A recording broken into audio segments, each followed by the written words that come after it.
देखिए sir, phase difference के numerical, तो फेज डिफरेंस के आप जब टेक्स्ट बुक देखोगे, कोई भी टेक्स्ट बुक देखोगे, तो आपको जो फॉर्मूले दिए जाएंगे वो दिया जाएगा कि जो फेज डिफरेंस है दैट इज गिवन बाय के इंटू डेल्टा एक्स, या आपको बोल दिया जाएगा डब्ल्यू इंटू डेल्टा एक्स। के हमें समझ आता है कि जो के है वो है wave number defined by 2 pi by lambda, और ओमेगा जो है वो 2 पाई एफ है, and it can also be written as 2 pi by t, because f जो है वो 1/t है। इससे पहले डिटेल में सारी डिस्कशन हो चुकी है, और मतलब गोइंग फॉरवर्ड जैसे हम जब ऑप्टिक्स में जाएंगे तो मैं आपको बोलूंगा कि जी phase difference is given by k delta x, बस बात खत्म। उसके पीछे का जो भी भाव संभाव वो सारा आपने खुद ही समझ लेना है। और मैं अगर आपको बोलूंगा कि यार जो फेज डिफरेंस है that is given by omega delta x या 2 pi by t delta x, बस वो फिर गिवन ही होगा। वो गिवन ऐसे होगा कि जैसे मैं आपको बोलता हूँ कि 2 इंटू 5 10 होता है। अब आप मेरे से ये नहीं पूछते कि सर एक्सप्लेन करो कि 2 इंटू 5 10 कैसे होता है। ठीक है ना? तो आज के लेक्चर के बाद ये गिवन होगा कि जो फेज डिफरेंस है that is given by these two equations. यहाँ तक समझ आ गया? Of course we understand that जो ट्रेवलिंग वेव है या प्रोग्रेसिव वेव है उसकी जो इक्वेशन है, जो इक्वेशन मैं कंफर्टेबल हूँ, हो सकता है आप न्यूमेरिकल्स करना शुरू करें, आप किसी और इक्वेशन के साथ कंफर्टेबल हो जाओ। मैं जिसके साथ कंफर्टेबल हूँ वो है y is to A sine k x minus omega t. मैं इसके साथ कंफर्टेबल हूँ। ठीक है? अच्छा, इसमें कुछ चीज़ें तो स्टैंडर्ड है और कुछ चीज़ें जो आप ट्वेल्थ में नई बार आप सुनते हो, तो ये आपको बता दिया कि जी कि जो के होता है वो वेव नंबर होता है, जो ओमेगा है वो एंगुलर वेलोसिटी है, it is given bye 2 pi F, जो फ्रीक्वेंसी है दैट इज 1/टाइम पीरियड। कुछ चीज़ें हमने बिल्कुल नहीं है, कुछ चीज़ें जो है हम पीछे से सीख के आ रहे हैं। यहाँ तक समझ आ गया सर? अब थोड़ा मार्केट में इशू ये है कि यही जो इक्वेशन है, ये जो इक्वेशन यहाँ पर लिखी हुई है इसके ना अलग अलग रूप आ जाते हैं, इसके अलग अलग फ्लेवर आ जाते हैं। इक्वेशन सेम ही है। तो इसको मैं के को 2 pi by lambda x minus omega 2 pi by T T करके इसको ऐसे भी लिख सकता हूँ।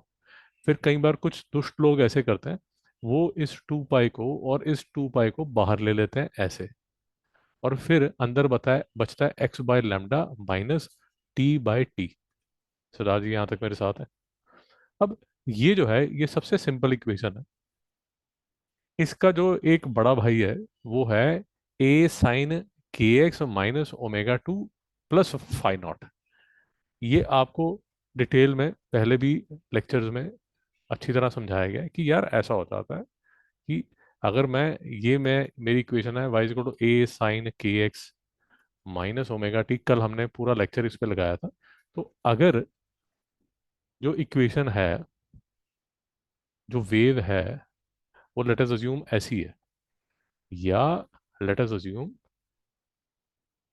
वेव ऐसी है, तो at t is equal to zero, at t is equal to zero at t is equal to zero and x is equal to zero, आपको जो वेव है उसका k x minus omega t plus phi phi naught, ये जो phi not है ये उस wave की इनिशियल कंडीशन है जहां से उसने स्टार्ट किया था। सरदार जी नहीं समझ में आया? नहीं समझ आया तो मिस्टर अंबानी है, मिस्टर मुकेश अंबानी। अब मुकेश जी ने जब स्टार्ट की अपनी लाइफ तो उनकी एक इनिशियल कंडीशन ऑलरेडी थी। उन्होंने तो यहाँ से या यहाँ से स्टार्ट किया होगा, बट इनके पिताजी जो थे, जो बड़े अंबानी थे, उन्होंने उन्होंने तो जीरो से ही स्टार्ट किया ना। मेरी बात समझ आ रही है? और मुकेश जी की लड़की मिस ईशा अंबानी, उनकी जो इनिशियल कंडीशन है वो कोई और है। भाई इनिशियल कंडीशन का मतलब समझ आ गया? अब ट्रेवलिंग वेव में जो बच्चों को जो थोड़ा जब लेक्चर स्टार्ट करते हैं, चैप्टर स्टार्ट करते हैं, तो के एक्स माइनस ओमेगा टी बताई जाती है। उसके बाद जैसे जैसे वो मेच्योर हो जाते हैं तो उनको बता दिया जाता है कि यार हर बार आप wave t is equal to zero, x is equal to zero पे हमेशा इनिशियल कंडीशन जीरो थोड़ी होगी। हो सकता है वो उसकी इनिशियल कंडीशन कोई और हो। नहीं समझ में आया। और कल हमारी बहुत डिटेल में बात हुई थी। फिर से मैं उस डिस्कशन पे दोबारा नहीं जाना चाहता। वो मैडम कल एब्सेंट थे तो उनके लिए बताया जा रहा है कि हमने जो सर्कल की एनालॉजी ली थी, तो ये शिवांग कल जो बोल रहा था कि अगर आपका circle at t is equal to zero, x is equal to zero, अगर वो सर्कल यहाँ से स्टार्ट होता है, मतलब ये यहाँ से स्टार्ट होता है, तब तो आपकी साइन का जो एनिमेशन है वो यहाँ से स्टार्ट होता है। अब इस केस में जो इनिशियल कंडीशन फाइव नॉट है वो जीरो है। बट हर बार तो आप सर्कल, आप ये नहीं एक्सपेक्ट करेंगे कि वो यहीं से स्टार्ट हो। भाई उसकी मर्जी है यार, वो यहाँ से स्टार्ट हो रहा है। जब वो यहाँ से स्टार्ट स्टार्ट हो रहा है तो बेसिकली आपका जो साइन कर्व है कुछ ऐसे होने वाला है। नहीं समझ में आया। और फिर से आप कोई जोर जबरदस्ती तो कर नहीं सकते, हो सकता है नीचे से स्टार्ट होता हो, तो ये जो है ये नेगेटिव होगा।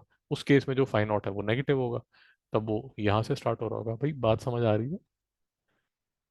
In the next few lectures ये सारी चीजें जो मैं इतनी डिटेल में आपको बता रहा हूँ, these would be taken as granted. ऐसे मान लिया जाएगा कि भाई 3 7 21 ही होता है। अब उसमें कोई ज्यादा डिस्कशन नहीं है। या अगर आप जैसे कैलकुलस करते हो तो अब आपको पता है कि जो d y by d x of x square जो है वो 2x होता है। भाई बात खत्म होगी। उसको एक्सप्लेन नहीं कोई करता फिर। शुरू शुरू में तो पूरा आपको भाषण दिया जाता है। सदा जी समझ आया नहीं आया। So d by d x of x cube जो है, हाँ जी सर वो 3x स्क्वायर होता है, वो मास्टर मान के चलता है कि भैया समझ आ गया। 11th में एक बार थोड़ा समझाते हैं, उसके बाद तो गिवन नहीं होता कि जी हाँ जी ये गाड़ी तो चली थी है। वैसे बनती क्या, डाउट है क्लियर।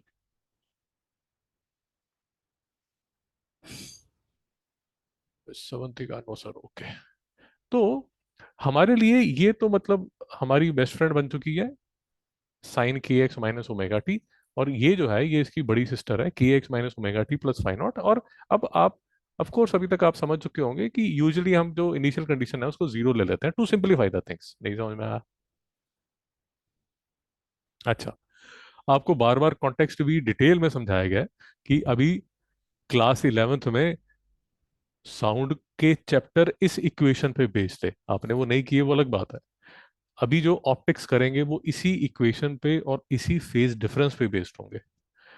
इलेक्ट्रिसिटी में हम जाएंगे तो हमारे पास, जैसे मैं कल आपको बता रहा था, LCR सर्किट्स होंगे। अब LCR का क्या मतलब है क्या नहीं होता है, मिट्टी पाओ, जब बात होगी तब होगी। बट LCR तीन चीजें होती हैं और वो तीनों चीजों में ना भाई फेज डिफरेंस होता है। तीनों के कर्व्स होते हैं और तीनों में ना अलग अलग डिफरेंस होता है। जैसे कल मैंने आपको काफी कर्व्स दिखाए, तो जैसे एक कर्व ये होगा, दूसरा कर्व ये होगा, लेट अस अज्यूम तीसरा कर्व ऐसे होगा, तो फेज डिफरेंस आपको नजर आ रहा है। अब काफी लेक्चर्स के बाद आपको खुद ही दिखना शुरू हो जाएगा कि हाँ यार कुछ तो दया, कुछ तो गड़बड़ है ना। तो यहाँ तक पहुंच गए। तो के जो है वो वेव नंबर है, एंगुलर वेलोसिटी है, फेज डिफरेंस है, पाथ डिफरेंस है। और बहुत बार समझाया, एक बार फिर से समझ लीजिए कि भाई प्रोग्रेसिव वेव है, उसकी एनिमेशन भी आपको दिखाई गई। तो जो वेव है वो इस साइड जा रही है, तो वो इस साइड जा रही है। तो भाई यहाँ पर जो पार्टिकल है वो अपना मस्त ऐसा ऐसा ऐसा ऊपर नीचे कर रहा है। और यहाँ पर ये जो पार्टिकल है ये मस्त अपना ऊपर नीचे कर रहा है। एक ही वेव में दो पोजीशंस पे जो पार्टिकल्स हैं वो उसी वेव के ही पार्ट है, बट उनकी जो मौज है वो अलग है, वो अपने हिसाब से डांस कर रहा है। नहीं समझ में आया। पार्टी एक ही है, एक भरतनाट्यम कर रहा है, चलो पार्टी एक ही है। दोनों लोग डांस कर रहे हैं, बट एक अपनी धुन पे डांस कर रहा है, दूसरी अपनी धुन पे डांस कर रहा है। भाई मेरी बात समझ आ रही है यहाँ तक। ठीक है। तो जो फिर से जो कल डिस्कशन हुई थी वो ये डिस्कशन हुई थी कि जो फेस डिफरेंस की जब बात होगी, हो सकता है आपसे ये बात की जाए कि सर x1 x2 पे दो पार्टिकल हैं और वो दो पार्टिकल में जो डिस्टेंस है वो ये है, तो बताइए इन दोनों में फेस डिफरेंस क्या होगा। तो एक ही वेव में दो पार्टिकल पे फेज डिफरेंस आपसे पूछा जा सकता है।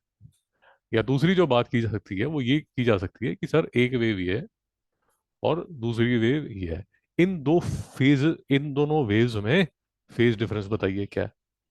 सुधारी नहीं समझ में आया? डाउट यहाँ तक? तो ये फेज डिफरेंस का जो फंडा है वो समझ आना चाहिए। और यूजुअली ऐसा होता है कि जब हम क्वेश्चंस कर रहे होते हैं तब तो समझ आ रहा होता है, उसके बाद भूल जाता है। बट कुछ चीजें जो आपको नहीं भूलनी है वो याद रखनी है। कि जैसे आप ये देख रहे हैं 2 pi by lambda delta x, तो अगर आप देख रहे हैं तो ये फेज डिफरेंस जो यहाँ पर ये जो डेल्टा फी लिखा हुआ है ये रेडियंस में है।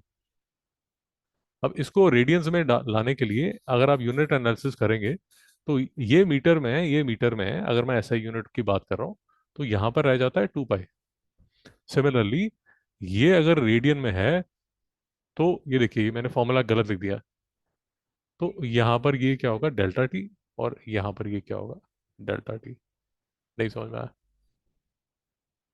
वैसे भी तुझे समझ आ गया गलती क्या? तो एक बार मैं इसको सेव कर लूँ।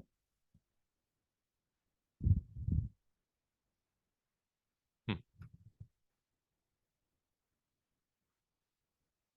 मैडम आपसे क्वेश्चन हो रहा है, मेरी वेट कर रहा है। हाँ हाँ बोलिए। एक सेकंड मित्रों, एक सेकंड।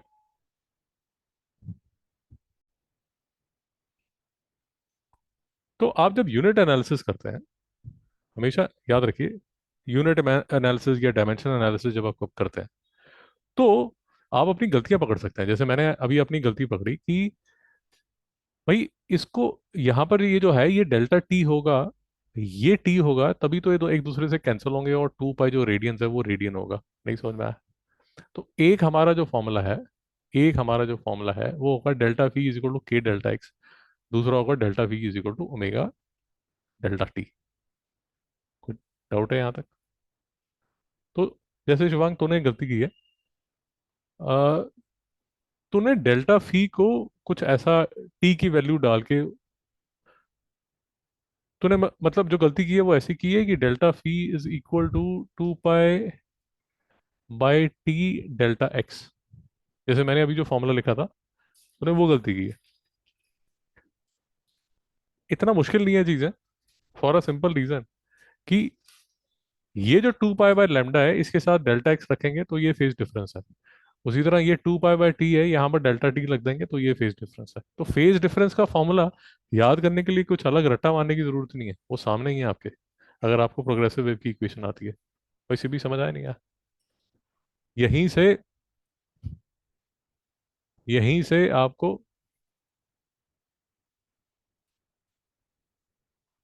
जो फेज डिफरेंस है वो नजर आ रहा है। समझ आ गया?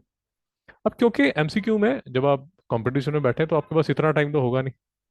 तो एमसी एमसीक्यू करने के लिए इतना टाइम नहीं होता, तो बच्चों को रटा दिया जाता है कि बेटा जो डेल्टा फी है वो 2 pi by lambda delta x है, या 2 pi by t delta T है, या के डेल्टा एक्स है, या 2 पाई एफ डेल्टा टी है, या ओमेगा डेल्टा टी है। नहीं समझ में आया? तो ये आपके टिप्स पे होना चाहिए। लॉजिक आपने बहुत डिटेल में कर लिया, उसकी कोई और ज़्यादा R&D करने की जरूरत नहीं है। वैसे वन थिंग, डाउट है?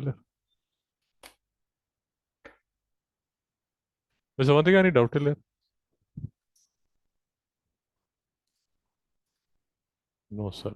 Okay, great. तो फिर से समझ लीजिए, मोर और लेस 2 महीने तक आपको इसका लॉजिक सारा, जो भी आपने किया है वो सारा एकदम वाइट वॉश हो जाएगा, एकदम सफा चट सफेद हो जाएगा। आपको लगेगा कि हे भगवान, मेरे जैसा मूर्ख क्यों बनाया तुमने। बट प्लीज डोंट वरी, ये सारे जो लेक्चर्स रिकॉर्डेड हैं ये पढ़े हैं, आपको सिर्फ ये लेक्चर ही देखना है। मेरी आपसे रिक्वेस्ट है, इन्हीं को दोबारा देखिए। नए नए लेक्चर यूट्यूब पे सर्च करके मत देखिए।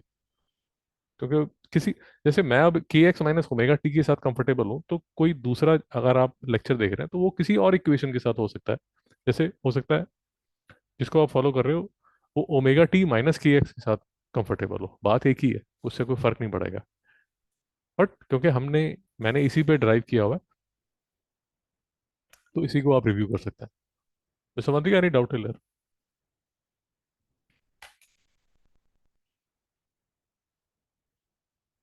No sir. तो इक्वेशंस हमने कर ली। अब फटाफट 5-10 मिनट में न्यूमेरिकल्स कर लेते हैं। मेरी आपसे रिक्वेस्ट है, जो भी न्यूमेरिकल्स मैं आपके साथ डिस्कस करूंगा, अगर आपने किए हुए हैं तो अच्छी बात है, अगर नहीं किए हुए तो प्लीज़ उनको घर पे जाके दोबारा कर लीजिए। फिर से आपको रिक्वेस्ट कर रहा हूँ कि अगर आपने आज का जो लेक्चर होमवर्क था वो देखा है तो बहुत अच्छी बात है, दोबारा फिर देख लीजिए। नहीं देखा तो उसको कल तक देख लीजिए। समझ आ गया? Okay, miss Avantika, I am closing this meeting, I will restart the meeting.